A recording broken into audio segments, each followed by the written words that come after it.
Por mais que a gente cuide, às vezes vai acontecer. Se o grupo tiver necessidade, vai acontecer. Mas aí vocês já sabem de outras experiências. Não é? Podem rever o vídeo, examinar.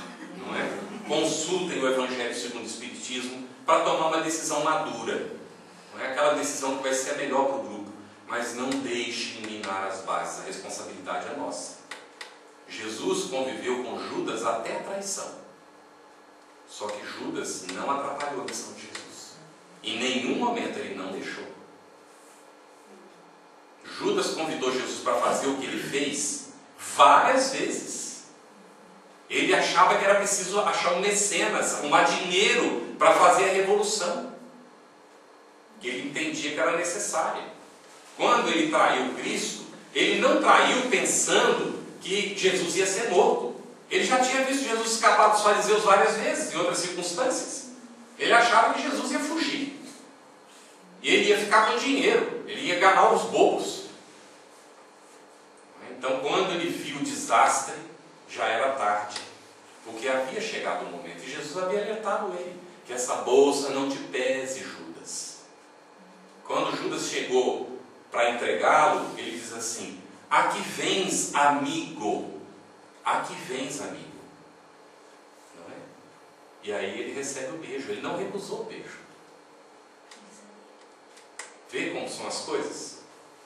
Mas ele não deixou Judas atrapalhar a tarefa.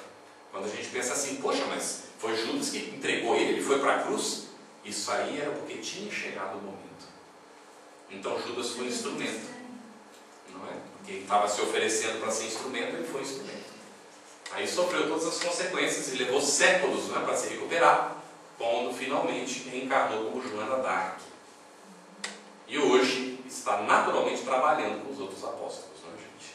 Porque ninguém está condenado a nada, e a análise que a gente faz de Judas não é nada condenatória, porque todo mundo se recupera para o trabalho. Tudo bem? Alguma dúvida? Tranquilo? Trabalhemos juntos, então, não é? É a recomendação. Vamos... Tem mais sequência na mensagem para a gente aprofundar um pouquinho mais.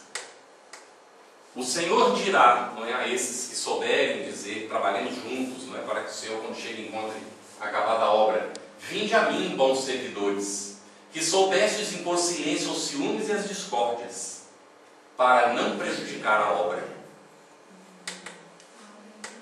Aí ele vai dar um reforço ainda, gente. Tudo bem? Isso vale para dentro do nosso lar. O que nós queremos dentro do nosso lar? Nós não queremos paz, tranquilidade. Às vezes é preciso calar, muitas vezes, para conquistar isso. Às vezes é preciso renunciar. Às vezes é preciso ter autoridade moral para fazer alguma colocação que seja efetiva. Quando a gente não tem autoridade moral, às vezes é preferível calar. Então, são circunstâncias que realmente vão ensinando a gente ao longo do tempo. E todo mundo se transforma. A gente se olha lá no passado e olha agora, a gente vê que houve algum progresso.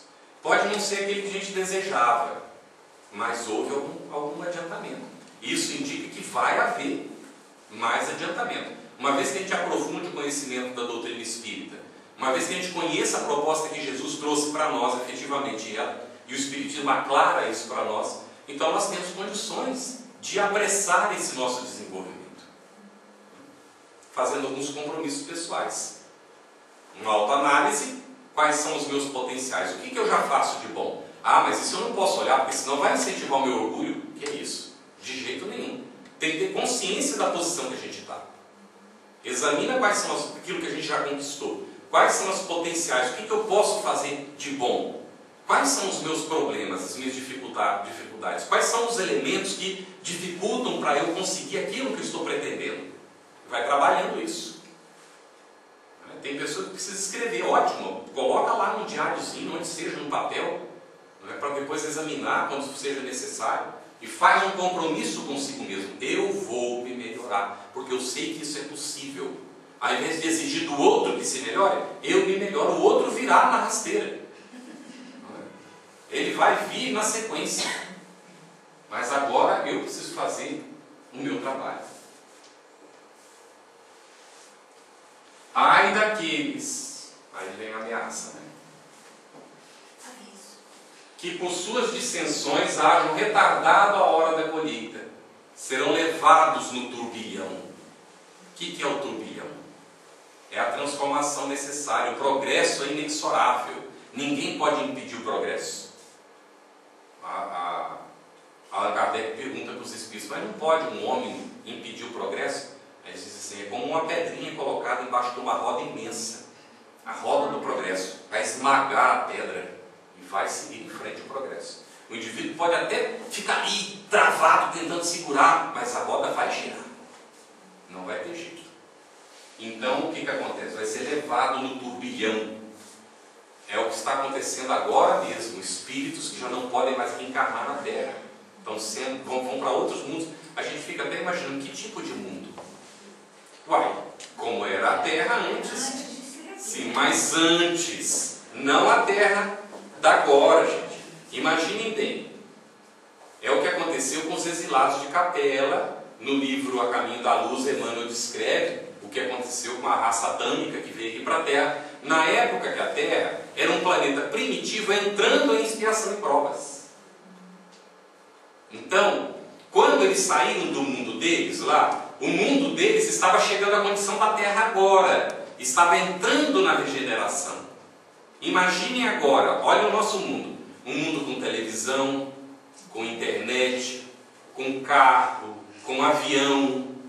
Ir para um mundo saindo da primitividade para entrar na expiação e provas. Não tem nada disso. É igual sair do paraíso e ir para o inferno. Tudo bem? Então, para onde estão indo esses espíritos que não vão poder ficar aqui? Para um mundo saindo do primitivo para entrar em expiação e provas. Que é com o que eles combinam. É com o que eles estão sintonizando. Aí a gente diz assim, mas a gente não está incluído nisso, depende de cada um. Se nós, sabendo tudo isso, não trabalharmos, então não tem outra opção, estamos nos incluindo. Então isso depende da gente. Tudo bem? E aqui então, aos que não recuarem, confiará o Senhor postos mais difíceis na obra da regeneração. A gente pensa assim, mas aquele que trabalhar vai merecer o céu, não vai? Vai merecer mais trabalho. Vai merecer mais trabalho. Porque quanto mais, né? Allah diz assim, Jesus, aquele que tem mais lhe será dado. Aí a pessoa fica pensando assim, vou juntar muito, eu vou ter muito, né? É trabalho. Aquele que tem mais capacidade, ele tem mais condição de trabalhar mais e vai ganhando mais responsabilidade. Isso faz parte da vida. Não é? Ele não vai sofrer por causa disso, ao contrário, ele vai estar feliz. Porque trabalho dignifica. O trabalho é parte da nossa realidade, porque Jesus disse assim, o Pai trabalha ainda hoje e eu também. Então não tem para onde fugir. Nós precisamos realmente trabalhar, não é? Então, nós vamos agora fazer um intervalo, bem na hora marcada, né?